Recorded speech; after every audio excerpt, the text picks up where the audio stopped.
एक नई कहानी के लिए चैनल को अभी सब्सक्राइब करें और बेल आइकन प्रेस करें। माँ चिड़िया टूनी जंगल के आसपास रहने वाली एक साधारण सी चिड़िया थी। उसके 3 बच्चे थे जो उससे बहुत प्यार करते थे। तीनों बच्चे शरीर से थोड़ा कमजोर थे, लेकिन वो बहुत ही प्यारे भी थे। माँ चिड़िया के दिमाग में अपने बच्चों से घृणा थी। वह उन्हें पीटती और उन्हें भूखा रखती थी। तीनों बच्चे बेबस हो गए थे। वो ये नहीं समझ पा रहे थे कि उनकी माँ उनसे इस तरह घृणा क्यों करती हैं। उन्होंने अपनी माँ से कभी अपने मन की बात नहीं कही थी। एक दिन जब माँ चिड़िया कुछ काम से बाहर गई थी, तब तीनों बच्चे परेशान होकर आखिरकार एक नए घोंसले में भाग गए।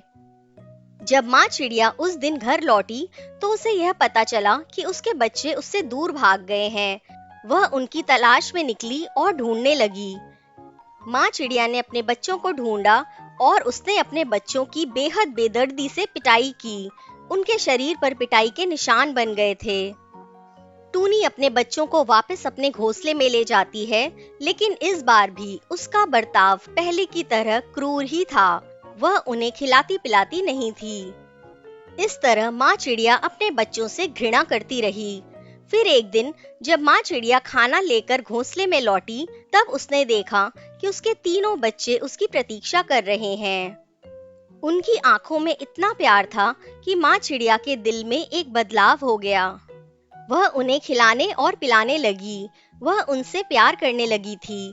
इस तरह माँ चिड़िया अपने बच्चों से इतना प्यार करने लगी थी कि उन्हें अब उनके बिना रहने की भी इच्छा नहीं होती थी। माँ चिड़िया अपने बच्चों को खुश रखने के लिए अब दिन रात मेहनत करती थी। उसने उन्हें अपनी पीठ पर बिठाकर घूमना शुरू किया, जिससे बच्चों को खेलने का मौका मिला और उन्हें नए नए अनुभव करने का मौका मिला। जंगल घूमने का भी मौका मिला। माँ चिड़िया अपने बच्चों से बातें करती थी और उन्हें अपनी जिंदगी के बारे में सिखाती थी। उन्होंने उन्हें यह सिखाया कि जीवन में सफल होने के लिए उन्हें संघर्ष करना होगा। उन्होंने उन्हें सिखाया कि खुद को मजबूत बनाने के लिए अपनी मेहनत और उत्साह को कभी नहीं खोना चाहिए। उन्होंने अपने बच्चों को एक पेड़ से दूसरे पेड़ तक की उड़ान भरने की ट्रेनिंग दी और उन्हें उड़ान भरते देखकर चिड़िया माँ के आंसू निकल आए। धीरे धीरे माँ चिड़िया ने अपने बच्चों को इतनी परीक्षाएं दे दी थी कि वह काफी मजबूत और समझदार हो गए थे। एक रात अचानक उनका घोंसला हिलने लगा। तीनों बच्चे और माँ उठते हैं। माँ, हमारा घोंसला अचानक से इतना हिल क्यों रहा है? बेटा, हो सकता है हवा बहुत तेज है, इसलिए ऐसा हो रहा है। रुको, मैं बाहर जाकर देखकर आती हूँ। माँ चिड़िया बाहर जाती तो देखती है कि एक खूंखार खूनी बाज उसके इंतजार में बाहर बैठा था। इससे पहले कि टूनी कुछ सोच पाती, बाज ने उसे पकड़ लिया। टूनी चिल्लाने लगती है, बचाओ, बचाओ, मेरे बच्चों, मेरे बच्चों। माँ की आवाज सुनकर बच्चे बाहर निकलते हैं तो देखते हैं कि उनकी माँ को खूनी बाज ने पकड़ा हुआ था।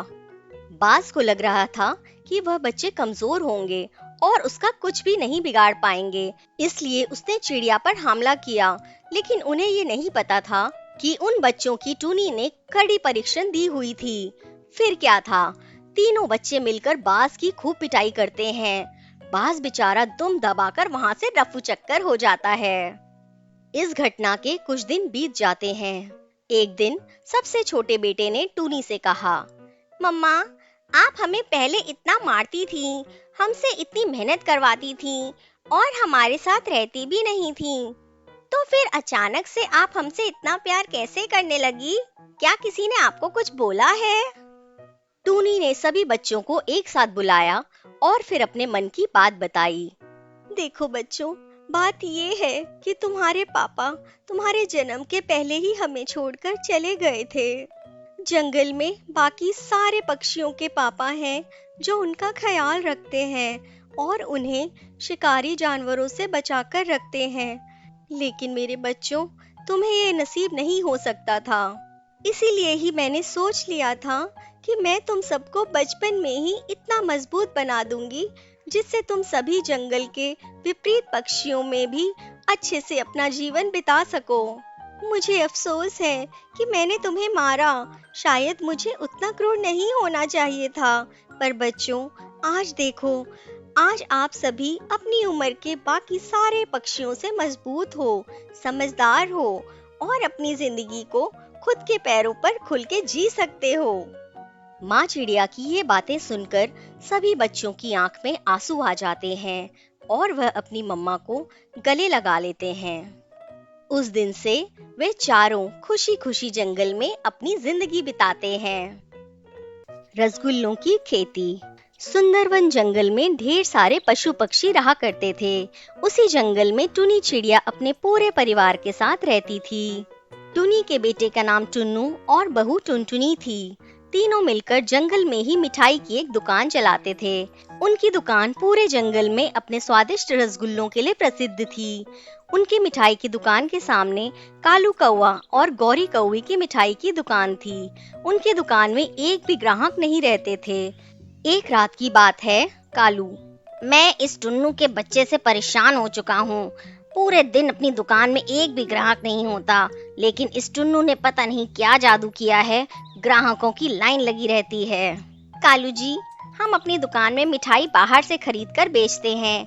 हमारी दुकान तक आते आते मिठाई बासी हो जाती है, इसलिए ग्राहकों को हमारी मिठाई पसंद नहीं आती है। टुन्नू के पास 5-5 गायें हैं, इसलिए उसकी मिठाई ताजी होती है और उसको बनाने की लागत भी कम आती है। मेरे दिमाग में एक तरकीब सूझी है। अब देखती जाओ भूरी, आज रात को मैं इस टुन्नू के बच्चे को मजा चखाता हूँ। देर रात को जब जंगल के सारे पक्षी सो रहे थे, तब कालू टुन्नू के आंगन से सारी गायों को दूसरे जंगल में छोड़ देता है। सुबह सुबह जब टुनटुनी अपने आंगन में आती है, अरे टुन्नू जी, सासू माँ, कहाँ हैं आप सब? जल्दी आकर देखिए, एक भी गाय नहीं है आंगन में। अब हम दूध कहाँ से लाएंगे और मिठाई कैसे बनाएंगे? टुनटुनी को रोता देख टुनी भी रोने लगती है। अपनी माँ और पत्नी को रोता देख टुन्नू उदास हो जाता है। टुन्नू के पास गाय ना होने के कारण उसे अपनी मिठाई की दुकान बंद करनी पड़ती है। शहर में मिठाई की एक ही दुकान बचने के कारण उस दिन से कालू कौवे की दुकान पर ग्राहकों की लाइन लग जाती है। कमाई का कोई जरिया ना होने के कारण टुन्नू का परिवार दिन भर उदास रहता था। कालू कौवा टुन्नू की बंद दुकान को देखकर बड़ा ही खुश होता है। अरे टुन्नू, क्या हुआ? आजकल तुम दुकान नहीं खोलते? हा हा हा हा हा। कालू को हंसता देख टुन्नू समझ जाता है कि उसकी गायों को गायब करने के पीछे इस कौवे का ही हाथ होगा। पर टुन्नू क्या करता? उसके पास कोई सबूत नहीं था। घर जाकर टुन्नू टुनटुनी से, अब हमारा पेट कैसे भरेगा? मुझे मिठाई बनाने के सिवा और कुछ भी नहीं आता। ऐसा कहकर टुन्नू जोर जोर से रोने लगता है। आप रोइए मत। नदी किनारे जो गुफा है उसमें साधु महाराज रहते हैं। सुना है वो मायावी हैं और वो हमारी मदद जरूर करेंगे। टुन्नू, टुनटुनी और टुनी तीनों उस रात साधु महाराज से मिलने गुफा में जाते हैं। साधु महाराज मायावी थे। वो लोगों के मन को पढ़ पाते थे। बिना बोले ही वे तीनों की परेशानी को समझ जाते हैं। टुन्नू बाबा को प्रणाम करता है। साधु बाबा टुनटुनी के हाथ में कुछ दिव्य बीज रख देते हैं। इन तीनों बीजों को अपने आंगन में बो देना। एक चमत्कारी बीजों से जो पेड़ निकलेगा वो तुम्हें रोज 500 रसगुल्ले देंगे। जाओ टुन्नू, उन रसगुल्लों को बेचकर तुम अपना घर चलाना और जो रसगुल्ले बच जाएं, उन्हें तुम गरीबों में बांट देना। रात में तीनों अपने आंगन में बीज को बो देते हैं। सुबह होते ही उनमें से पौधे निकल आते हैं और दोपहर तक वो सारे पौधे ताजे ताजे रसगुल्लों से लदे होते हैं। उनकी खुशी का कोई ठिकाना ना था। टुनटुनी 500 मिठाई तोड़ती है और वो दोपहर तक ही अपने दुकान में जाकर उसे बेचती है।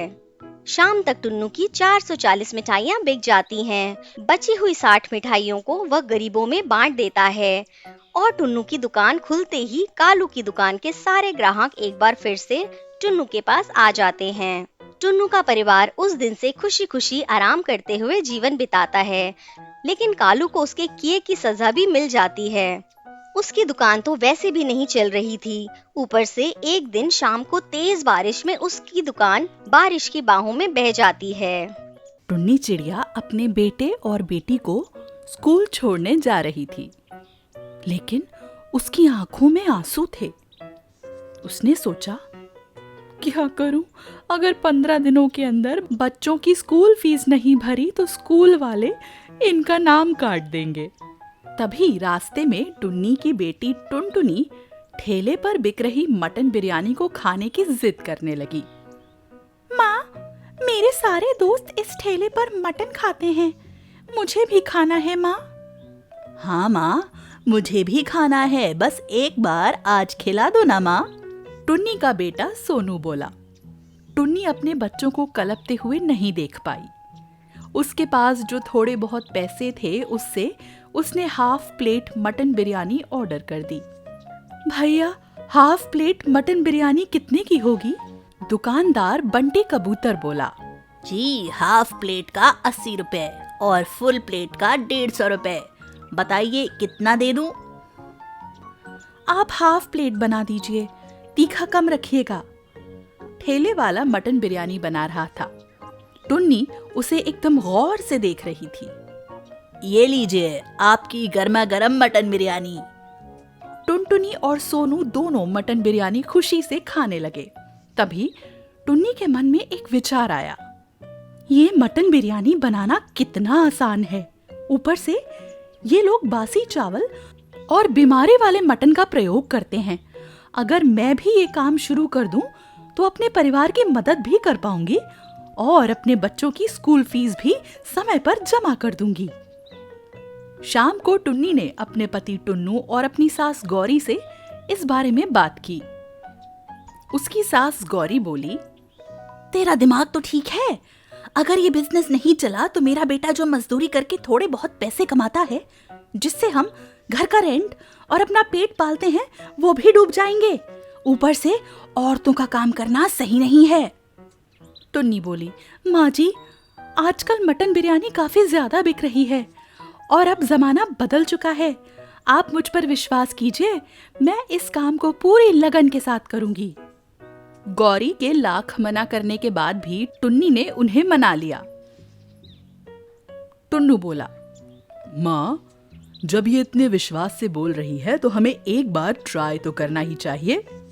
अब तू भी इसकी बातों में आ गया, जो करना है कर। टुन्नू ने टुन्नी को 2500 रुपए दे दिए। अगले दिन टुन्नी बाजार से 1000 रुपए का ताजा मटन लाई और 500 रुपए का चावल और दूसरा सामान। जो 500 रुपए बचे उससे टुन्नी ने कड़कनाथ सेठ से एक ठेला भाड़े पर ले लिया। पहले दिन ताजी ताजी मटन बिरयानी ठेले पर लगाकर टुन्नी बाजार गई। दिन में टुन्नी के पास एक भी ग्राहक नहीं आया और शाम होते होते बाजार में पहले से जमा हुए ठेलों पर भीड़ लगने लगी। पर टुन्नी के पास 1-2 ग्राहक ही आए। जो 1-2 नए ग्राहक आए, उन्होंने टुन्नी के मटन बिरयानी की काफी तारीफ की। एक ग्राहक बोला, अरे बहन, ऐसा स्वादिष्ट मटन मैंने अपनी जिंदगी में कभी नहीं खाया। क्या बनाती हो आप? शुक्रिया भैया, आपको और चाहिए? उस दिन टुन्नी की काफी सारी मटन बिरयानी बच गई, जिसे उसने जाते समय गरीबों को खिला दिया। ऐसे ही 3 दिन बीत गए। टुन्नी की सास गौरी बोली, क्यों रे टुन्नी, अब तेरा जोश ठंडा हो गया ना? अब ये सब काम छोड़ और घर के कामों में ध्यान दे। अब और नुकसान मत करवाना हमारा। टुन्नी बोली, माँ जी, मैं अभी हार नहीं मानी हूँ। ग्राहक मेरे मटन बिरयानी की काफी तारीफ करते हैं। मुझे विश्वास है कि मैं सफल जरूर होंगी। टुन्नी ने ऐसा कह तो दिया था, लेकिन अंदर ही अंदर उसे डर था, क्योंकि उसने सेठ कड़कनाथ और मटन वाले से उधार में काफी सामान ले रखा था। उस दिन भी टुन्नी ताजे सामान के साथ बनी अपनी मटन बिरयानी को लेकर बाजार गई। शाम हो गई और हमेशा की तरह टुन्नी के ठेले पर अब तक कोई ग्राहक नहीं आया था। उसने सोचा, हे भगवान, अगर आज बिरयानी नहीं बिकी तो माँ जी कल से मुझे बाजार में ठेला लगाने नहीं देंगी। ऊपर से मैंने उधार भी लिए हुए हैं और बच्चों की स्कूल फीस भी 3 दिनों में भरनी है। मदद करो प्रभु। थोड़ी देर में एक बाज टुन्नी के पास आया। वो बोला, टुन्नी, मेरा बाजू वाली रोड पर मटन बिरयानी का होटल है। मेरा होटल काफी चलता है, लेकिन मेरे पंख में गहरी चोट लग गई है, इसलिए मैं अभी ये काम नहीं कर पा रहा। अगर तुम मेरे साथ पार्टनरशिप में काम शुरू कर दो तो मैं तुम्हें मुनाफे का 50% दूंगा। टुन्नी के लिए वो बाज मानो एक भगवान बनकर आया था। हाँ भैया जरूर, वैसे भी मेरे ठेले पर कोई नहीं आता। ये लो 10,000 रुपए एडवांस और कल से बाजू वाली रोड पर मेरे होटल पर आ जाना। टुन्नी ने एडवांस में मिले पैसों से बच्चों के स्कूल की फीस भरी और अपने ऊपर के सारे कर्ज चुका दिए। बाज और टुन्नी का काम बहुत तेजी से चलने लगा, क्योंकि बाज की दुकान का नाम था और टुन्नी के हाथों में जादू। टुन्नी ने हार नहीं मानी, इसलिए किस्मत ने भी उसका साथ दिया।